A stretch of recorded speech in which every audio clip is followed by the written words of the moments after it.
In 2017, Jean-Marc Schwarz stood in a metabolic research unit at the University of California, San Francisco, and did something that most dietary scientists do not do. He did not ask his subjects to try harder or eat better. He controlled every meal for 9 days, kept their total calories matched to baseline, and replaced one macronutrient source with another. Then he put them in MRI scanners. He ran stable isotope tracers through their bloodstream and followed the carbon atoms with gas chromatography and mass spectrometry to watch in real time where the liver was sending them. Median liver fat fell from 7.2% to 3.8%. The liver's fat production rate collapsed from 68% to 26%. In 9 days, without a calorie deficit. Schwarz was not measuring willpower. He was measuring what happens to a liver when you remove the substrate it has been running on for decades. What Schwarz was watching has a name. De Novo Lipogenesis, the biochemical assembly line by which the liver converts dietary fructose into triglycerides and liver fat. The process runs continuously in a body that is chronically supplied with excess sugar. It ran last night. It has been running in most adults eating a standard Western diet for 30 or 40 years. The liver does not choose this. It responds to what arrives. Change what arrives, and the liver answers within days.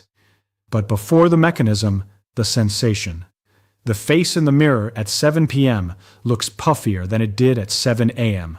Not dramatically, just slightly more inflamed at the eyelids, slightly softer along the jaw, a blurring of the line where the chin meets the neck that was not there 10 years ago. The ring is harder to remove than it was 3 years ago. The socks leave grooves at the ankle that linger for 20 minutes after you take them off. Hour has become a negotiation, not sleep exactly, more a heaviness in the skull, a narrowing of the word-finding aperture. And at night, the bladder makes its appointments. 1:40, then 3:10, then sometimes 4:50. Each interruption costs not just the minutes, but the deep sleep architecture that cannot be reconstructed once it is broken. Most people over 60 assign all of this to aging. That assignment is not wrong. It is incomplete.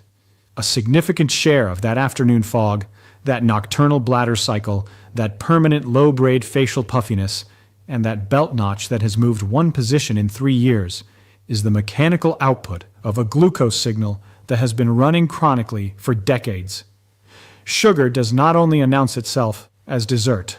It announces itself as water retention, as nocturia, as afternoon heaviness, as a midsection that feels simultaneously overfed and undermetabolized, as feet that burn slightly at bedtime, as a face that looks more inflamed by evening than it did in the morning. The walking discussion made the argument that long gaps between meals are not empty time, but metabolic access time. The window in which the body finally draws on stored fuel rather than the most recent snack. This is the same argument, entered from a different direction. The first body level change in 14 days without sugar is not fat loss, it is water. The body stores carbohydrate as glycogen, roughly 600 grams total, distributed across approximately 500 grams in skeletal muscle and about 80 grams in the liver. Carl Erik Olsen and Bengt Sultan established this at the Karolinska Institute in 1970 through direct muscle biopsy, and the finding has not been revised. The critical detail. Each gram of glycogen is stored alongside approximately 3 grams of water. A person carrying 600 grams of glycogen carries approximately 1,800 grams of directly attached water. Begin reducing that glycogen store, which begins within 24 to 48 hours of dropping below roughly 50 grams of dietary carbohydrate per day, and the attached water leaves with it. That is the mechanism under the observation that a face changes shape before a waistline does. The puffiness around the eyelids and cheeks is this water, held in superficial tissue and released as the glycogen substrate that anchored it depletes. The ring that comes off easier by day 5. The socks that leave lighter grooves by day 7. The belt notch that moves in the first 10 days. Same arithmetic throughout. It is not fat. It is substrate-attached fluid. Fat loss begins in parallel and accelerates as insulin falls. But the rapid early change most older adults find both motivating and confusing is glycogen water. Some accounts claim a person can lose 13 pounds in the first 2 weeks. Someone starting very glycogen-loaded and carrying significant central weight might see a double-digit drop. For many people, the first 14 days is a mixture of glycogen water, gut content shift, and the beginning of true fat oxidation. The direction is consistent, the magnitude is not. You now know where the face goes. The question changes from what is happening on the surface to what is happening one organ deeper. Return to Schwarz at UCSF. His 41 subjects were obese Latino and African American children, aged 9 to 18, habitually consuming more than 50 grams of fructose per day. He kept total caloric intake matched to baseline. He kept protein and fat proportions stable. He changed only the sugar, replacing fructose with starch, dropping fructose to approximately 4% of total kilocalories. Then he measured with hardware, MRI and magnetic resonance spectroscopy, to quantify liver fat and visceral adipose tissue directly, oral glucose tolerance testing for insulin kinetics, stable isotope tracers, followed by gas chromatography and mass spectrometry to follow de novo lipogenesis in real time. Median liver fat fell from 7.2% to 3.8%. Visceral fat from 123 cubic centimeters to 110 cubic centimeters. Fractional de novo lipogenesis from 68% to 26%. All three with p-values below 0.001 in 9 days without a calorie deficit. Roy Taylor at Newcastle University extended the same finding to adults through what he called the twin cycle hypothesis. Excess carbohydrate energy accumulates first as liver fat, then spills into the pancreatic fat depot, worsening both insulin resistance and beta cell function, until the system looks like slow metabolism or an immovable weight set point. The fatty liver discussion presented this not as a specialist disease, but as the hidden traffic jam behind belly weight that will not move, triglycerides that creep upward on each annual panel, and fasting glucose that rises half a point every year with no obvious explanation. Change the substrate, and the assembly line slows within days. You now know what the midsection is holding. The question changes from why the belly will not move to which organ is producing what it is holding. The eyes, the kidneys, the arteries, and the peripheral nerves are the 4 systems the diabetic literature has spent the most time measuring, because they fail in a recognizable sequence. The eyes first, because older adults notice the blurry print after lunch before they notice anything else. This is partly an acute lens effect. Hyperglycemia changes lens hydration and refractive index within hours of a large glucose excursion. People who normalize their glucose report the midday blur settling within the first week. Chronic diabetic retinopathy is a different structural process. Parasite loss in retinal capillaries, basement membrane thickening, microaneurysms, microthrombosis, endothelial dysfunction, upregulation of vascular endothelial growth factor. The Accord Eye study, published in the New England Journal of Medicine in 2010, followed participants for 4 years and found intensive glycemic control reduced retinopathy progression from 10.4% to 7.3%. Meaningful over years. The acute midday blur settles in days. Structural retinal repair operates on a longer timeline. The kidneys carry the same distinction. The nephron, roughly 1 million per kidney, each containing a glomerular capillary tuft and a tubular system, is damaged by sustained hyperglycemia through AGE rage signaling, TGF-beta-1 mediated oxidative stress, altered glomerular capillary autoregulation, and RAAS activation. Diabetic nephropathy is the leading single cause of end-stage renal disease in industrialized countries. What changes in 14 days is the metabolic pressure on those systems. Tissue structure heals over months. The arteries carry the most immediately life-relevant stakes: large and medium artery atherosclerosis, arterial wall stiffening, platelet activation, endothelial dysfunction, microcirculatory disorder, all parts of the same glucose-driven inflammatory cascade. The blood pressure discussion framed arterial stiffness not as a number on a cuff, but as the long-term record of what the vessel wall has been asked to tolerate, meal after meal, year after year. The peripheral nerves are last, and for many people over 60, the most personally familiar. The burning or tingling at the bottom of the feet at bedtime, the sensation attributed to bad circulation or getting older. The polyol pathway, aldose reductase, converts excess glucose to sorbitol. Sorbitol accumulates, AGEs form, PKC is disrupted. Mitochondria sustain oxidative injury, and the endoneurial blood supply feeding the long distal nerves is progressively compromised. The nerves do not recover in 14 days. The substrate driving their deterioration can be reduced within a week. You now know which structures are under pressure. The question changes from what is failing to what is doing the failing to them. Water follows solute. When blood glucose rises past the kidney's reabsorption threshold, approximately 180 milligrams per deciliter, glucose spills into the renal filtrate and pulls water with it osmotically. More glucose in the filtrate means more urine volume, means a bladder that fills faster than it should at 1 a.m. and again at 3 a.m. A 2022 systematic review and meta-analysis in Frontiers in Public Health found diabetes associated with a 1.49-fold higher risk of nocturia, with particularly strong associations in men and in several Asian cohort studies. The connection to sleep quality extends beyond the urinary mechanism.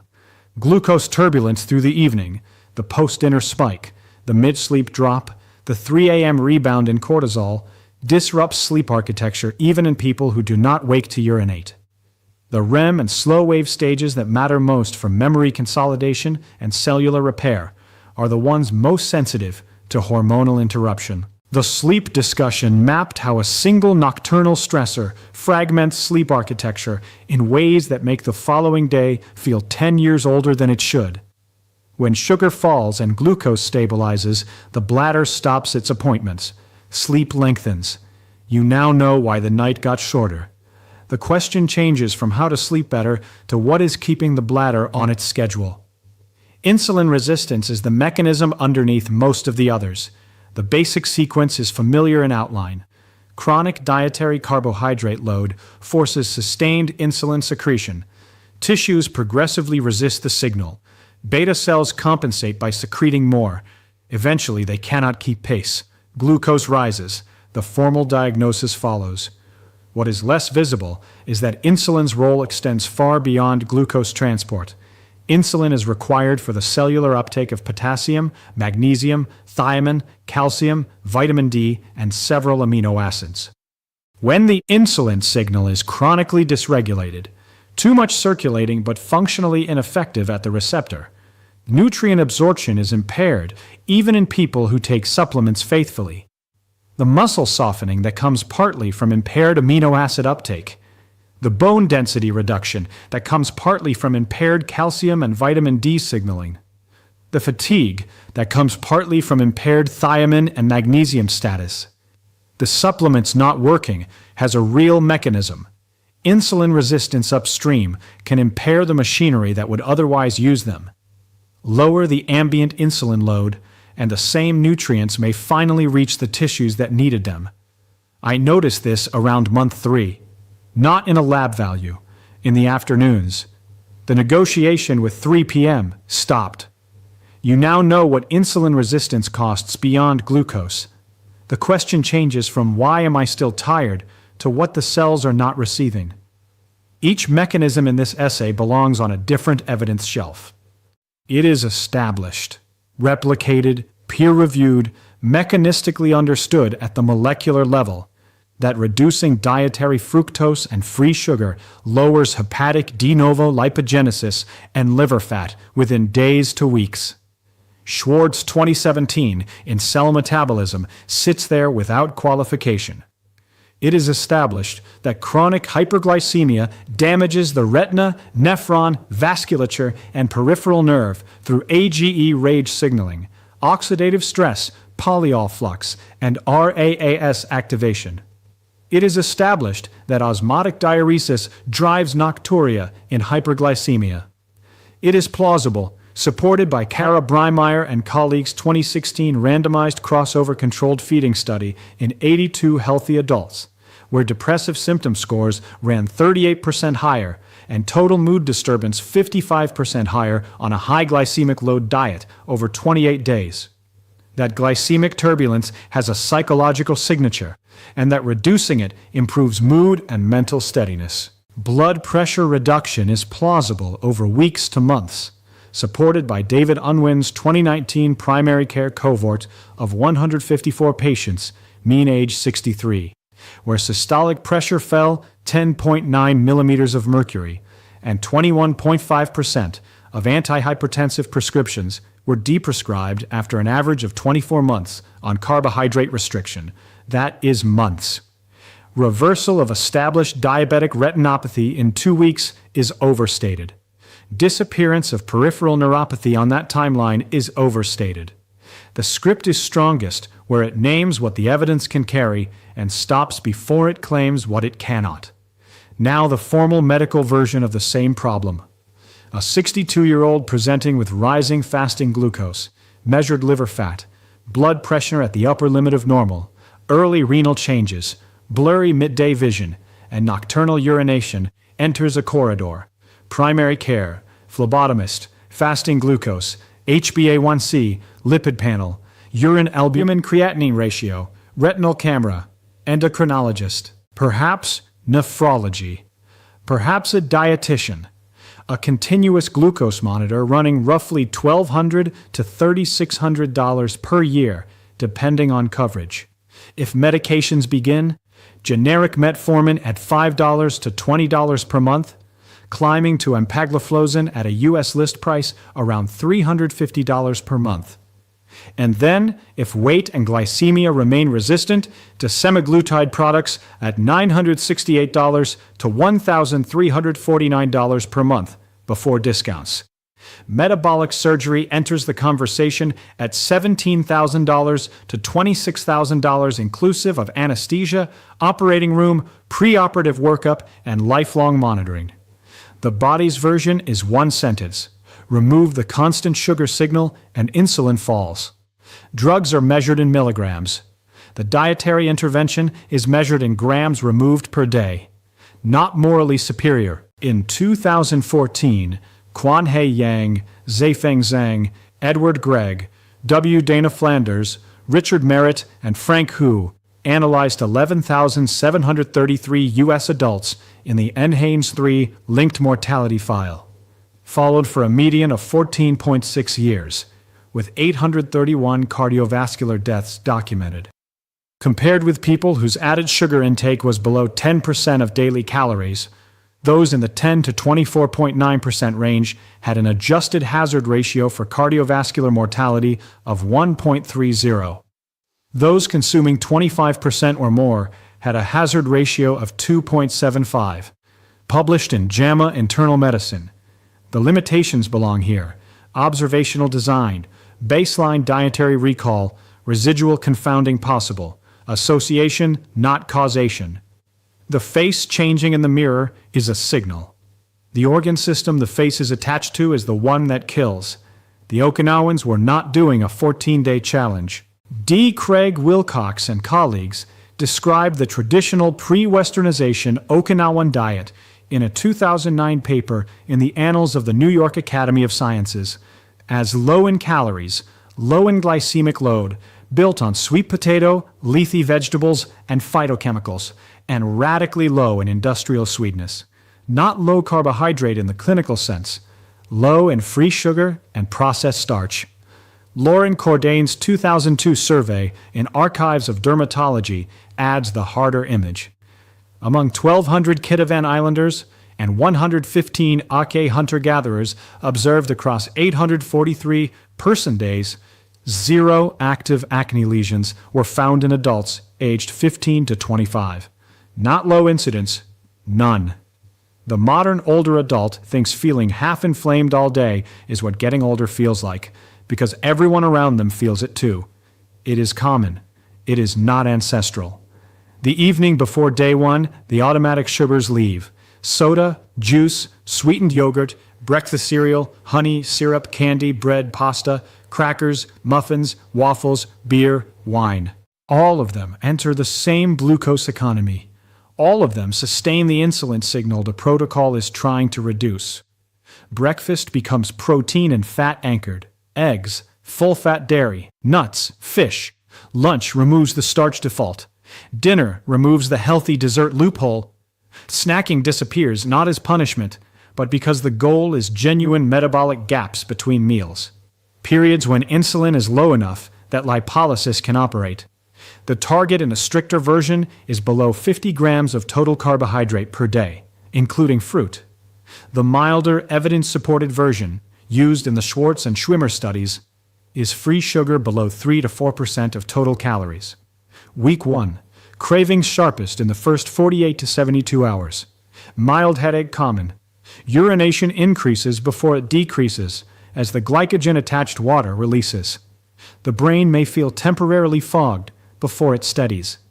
By week 2, the nocturnal bathroom schedule begins to thin. By week 4, energy steadies.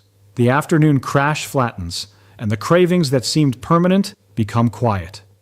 By week 8, triglycerides, fasting glucose, and blood pressure often begin moving in the direction the literature predicts.